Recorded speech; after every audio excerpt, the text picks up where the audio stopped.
Hello दोस्तों, एक और नए वीडियो में आपका स्वागत है। मैं रेलवे टेक्नीशियन सुभाष। आज हम बात करेंगे कि जो टेक्नीशियन ग्रेड थर्ड है उनका डीबी और मेडिकल कंप्लीट होने के बाद फाइनली पैनल यानी फाइनल मेरिट लिस्ट कब बनेगी और फाइनल मेरिट लिस्ट बनने के बाद उनका ज्वाइनिंग कब तक कराया जाएगा और ज्वाइनिंग होने के बाद वहाँ पे कितने दिनों का ट्रेनिंग होगा, इसके बारे में बताएंगे। और ट्रेनिंग के टाइम पे कितना छुट्टियां मिलता है इसके बारे में बताएंगे। और ये आपको ट्रेनिंग के टाइम पे कितनी सैलरी बनेगी उसके बारे में हम आपको संपूर्ण जानकारी देंगे।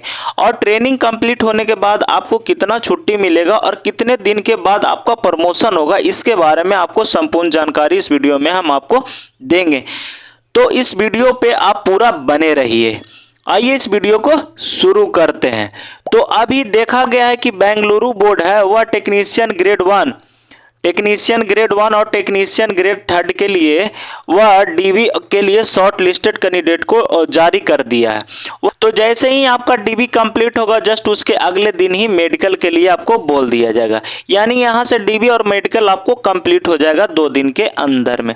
समझ गए? यहाँ तक तो आप समझ गए। उसके बाद करीब 20 से 25 दिन के बाद आपको यहाँ पे फाइनल मेरिट लिस्ट बन जाएगा। क्या बन जाएगा? फाइनल मेरिट लिस्ट बन जाएगा आपका 20 से 25 दिन में। उसके बाद आपको ज्वाइनिंग के लिए 1 महीना करीब 30 दिन या 40 दिन का टाइम लगता है। कितने? 30 या 40 दिन के बाद आपके घर पे ज्वाइनिंग लेटर आना शुरू हो जाएगा बाई पोस्ट के माध्यम से। कैसे आएगा? बाई पोस्ट के माध्यम से आपको ज्वाइनिंग लेटर आना शुरू हो जाएगा। तो किसी किसी जोन में अब यहाँ से डीबी जो कराए जा रहे हैं तो सभी जोन एक साथ नहीं कराएंगे। किन्हीं का लेट हो सकता है, किन्हीं का पहले हो जा सकता है। तो ये ना हड़बड़ाएं सभी कि मेरा लेट हो रहा है उसका पहले हो गया। तो यहाँ पे सब अब यहाँ पे अपने अपने जोन पे छोड़ दिया जाता है। यहाँ से अपना अपना जोन जो भी होते हैं सब अपने आप डिसीजन लेते हैं कि हमको कब कराना है और कब ज्वाइनिंग देनी है। समझ गए? यहाँ पे कॉल लेटर आ जाएगा आपको।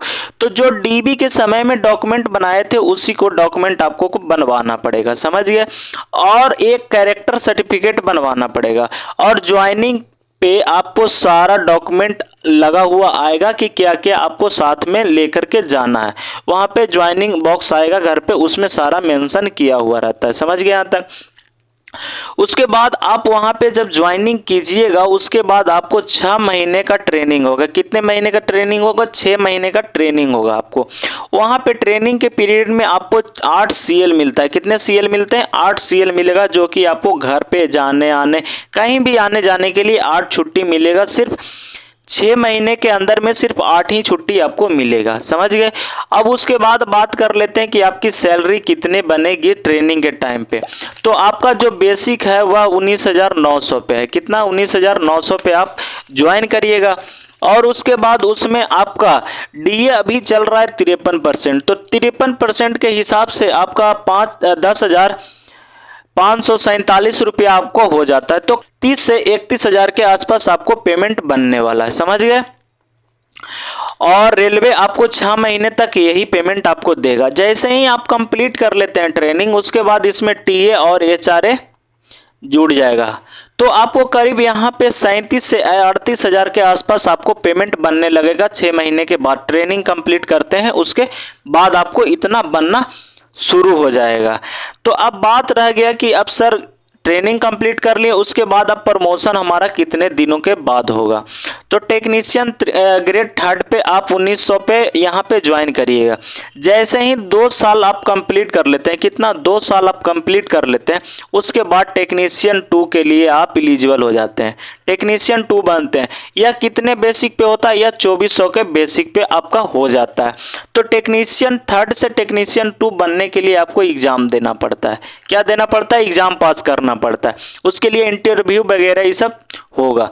तो जैसे ही आप इसका क्लियर कर लेते हैं तो आप टेक्नीशियन 2 बन जाते हैं। अब बात रह गया कि सर 2 साल के बाद ही होता है कि पहले भी हो सकता है? नहीं, 2 साल आपको कंप्लीट करने के बाद। वो भी जो 6 महीने का होता है वह 6 महीने का जो ट्रेनिंग होता है उसको छोड़ करके आपको करना पड़ेगा, यानी ट्रेनिंग को छोड़ करके 2 साल कंप्लीट करना पड़ेगा। और जहाँ पे आप पोस्टिंग है वहाँ पे अगर आगे आपका टेक्नीशियन 2 का सीट खाली होगा तो आपको प्रमोट कर दिया जाएगा। अब टेक्नीशियन 2 बन गए तो टेक्नीशियन 1 बनने के लिए आपको क्या करना पड़ेगा, तो टेक्नीशियन 2 से 1 बनने के लिए कोई एग्ज़ाम की ज़रूरत नहीं पड़ती है, ये भी 2 साल के बाद आप बन सकते हैं। मिनिमम जो साल आपको सर्विस करना पड़ता है वह 2 साल करना पड़ता है। 2 साल के बाद अगर वहाँ सीट खाली रहेगा तो आपको प्रमोट कर दिया जाएगा।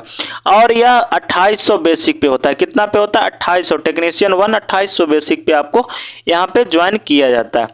और जैसे ही आप टेक्नीशियन 1 बनते हैं उसके बाद आप MCM बन जाते हैं। क्या बनते हैं? MCM। यह कितना पे होता है? 4200 पे होता है, जो जेई के बराबर होता है। इसके लिए भी कोई एग्जाम नहीं देना पड़ता है। और ये MCM आप जैसे ही बन जाइएगा, यहाँ पे करीब 2 साल ये भी है, लेकिन आपको वहाँ पे सीट खाली होने के बाद होता है। और MCM के बाद जेई बनते हैं तो जेई भी 4200 पे होता है, लेकिन MCM से जेई बनने के लिए आपको यहाँ पे एग्जाम देना पड़ेगा। क्या देना पड़ेगा? एग्जाम देना पड़ेगा। समझ गए यहाँ पे? और जब जिस दिन जेई बन जाइएगा, जेई के बाद आप SSC बनिएगा। क्या बनिएगा? SSC यानी सीनियर सेक्शन इंजीनियर।